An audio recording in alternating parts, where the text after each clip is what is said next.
இன்றைக்கி நம்ம கருப்பு கவுனி அரிசி மாவில் எப்படி இடியாப்பம் பண்ணுறதுன்றதை தான் பார்க்க போகிறோம். இந்த இடியாப்பம் மாவு எப்படி ப்ரிப்பேர் பண்ணுறதுன்றதை லாஸ்ட் வீடியோவில் சொல்லியிருந்தேன். அந்த வீடியோவோட லிங்க்கையும் டிஸ்கிரிப்ஷனில் கொடுக்குறேன், போய் செக் பண்ணி பாருங்கள்.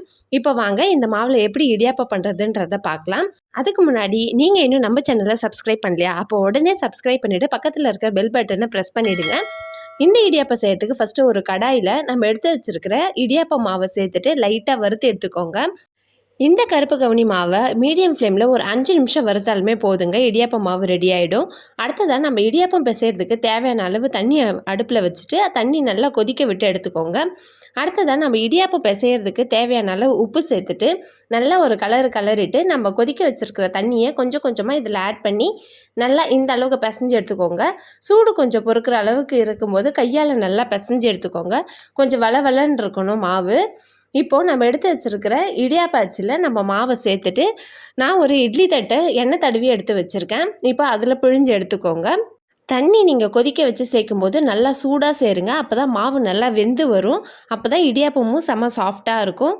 இப்போ மாவு பிழிஞ்சு எடுத்ததுக்கப்புறமா நான் ஒரு இட்லி குண்டான தண்ணி விட்டு சூடாக்கி வச்சுருக்கேன். இப்போது நம்ம இடியாப்பம் பிழிஞ்சு வச்சுருக்க இட்லி தட்டை இட்லி பாத்திரத்தில் வச்சுட்டு கரெக்டாக ஒரு 5 to 8 மினிட்ஸ் வச்சா போதும். நம்மளுடைய சாஃப்ட் அண்ட் டேஸ்டியான கருப்பு கவுனி இடியாப்பம் ரெடி ஆகிடும்.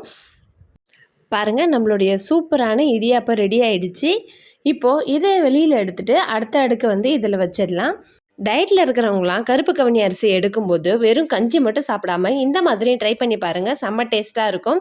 இந்த கருப்பு கவுனி அரிசியில் பார்த்திங்கன்னா நிறைய ஆன்டி ஆக்சிடென்ட்ஸும் ஃபைபர் கண்டென்ட்டும் நிறைய இருக்குது.